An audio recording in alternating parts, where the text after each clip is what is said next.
Results-Based Performance Management System Orientation for School Year 2020 to 2021. Overview of the RPMS-PPST. Paano nga ba nabuo ang ating mga standards sa RPMS-PPST? So back in 2012, all of this is triggered by the Civil Service Commission Memorandum Circular No. 6, Series of 2012, or the Guidelines in the Establishment and Implementation of Agency Strategic Performance Management System, which mandated all agency in the public sectors to implement a Strategic Performance Management System, or ito nga yung SPMS. SPMS ay hindi lamang ginagamit sa DepEd. Ito ay ginagamit din ng iba pang agency. From the previous memorandum, of course, 3 years later, we now have DepEd Order Number 2, which is the Guidelines on the Establishment and Implementation of the Result-Based Performance Management System in the Department of Education. So from SPMS, in the part of HROD came up in a more contextualized version of this performance management system. In this DepEd Order Number 2, it indicates how they plan their performance target, how they monitor, and how they evaluate all in a year. In 2017, as support to DepEd Order Number 2, nilabas na ang National Adaptation and Implementation of the Philippine Professional Standards for Teachers, o ito nga yung DepEd Order Number 42, Series of 2017. All the standards and resources and tools needed in implementing PPST ay dito nakapaloob.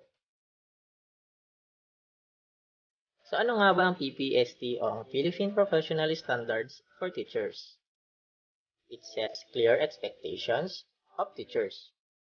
It provides a framework of uniform measures to assess teacher performance. It is a public statement of professional accountability. It has 4 career stages. Number 1, beginning. 2, proficient. 3, highly proficient. And last, distinguished. It has 7 domains. It has 37 strands and has 37 indicators for each career stages.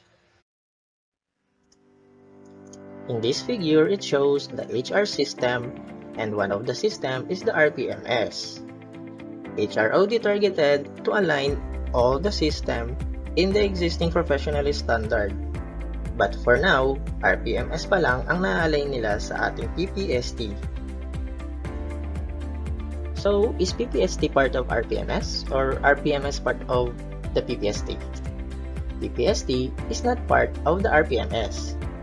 PPST is a standalone document. Some way, RPMS is not part of the PPST. RPMS is a pre-existing system requirements from the Civil Service Commission. So PPST is the teacher standard, while RPMS is a system of HR which is patterned or aligned to the teacher standard. In this figure, it shows how a quality education is produced. In the bottom of this figure, we have the RPMS-PPST. As I said a while ago, RPMS is a system of HR which are aligned to the teacher standard, which is the PPST. Next is the national data on teachers' performance, wherein they get the actual performance of teachers in the field. Between this and the quality teacher, we need first to achieve these competencies. And once we achieve these competencies, quality teachers can be produced. And with that, kung mayroon na tayong quality teachers, rest assured na mayroon na rin tayong quality education. Sa pagpasok ng 2020, marami tayong trahedya at kalamidad na kinaharap. With this pandemic, DepEd came up with these teaching modalities that we are implementing this school year 2020 to 2021. Distance learning, we have the online and offline modules, TV or radio-based, printed modules, homeschooling, as well as the blended learning. wherein 2 or more distance learning modalities are being used. So, ano nga ba yung nakapag-trigger para mabuo ang mga distance learning ito?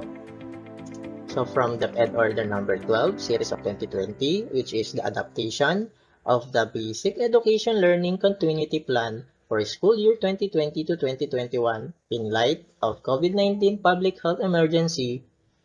Here are the impact of COVID-19 pandemic on school year 2020 to 2021. Number 1, change in demand for teaching and learning. Number 2, shift to distance learning delivery modalities. Number 3, development of learning resources for distance learning. And last is the need to upskill and retool teachers on the new learning delivery.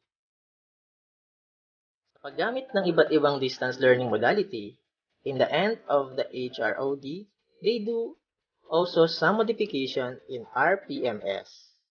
Modification in RPMS. Its tools, processes, and protocols for school year 2020 to 2021 were made on the following. Number 1, objectives taken from the PPST priority indicators, means of verification, performance indicators, classroom observation processes and protocols, and last is the timeline in the RPMS cycle.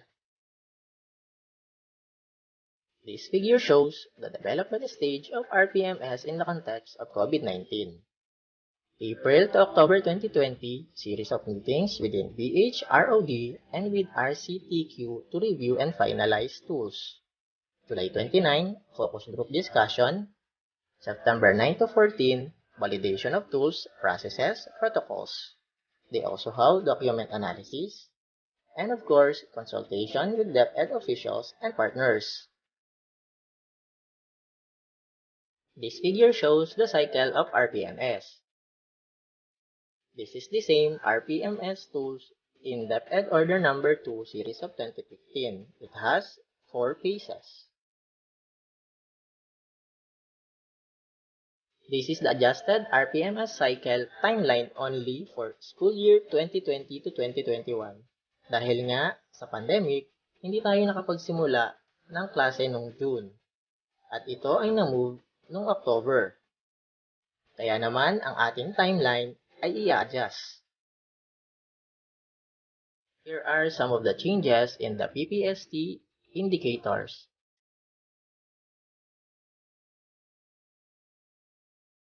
For proficient teachers,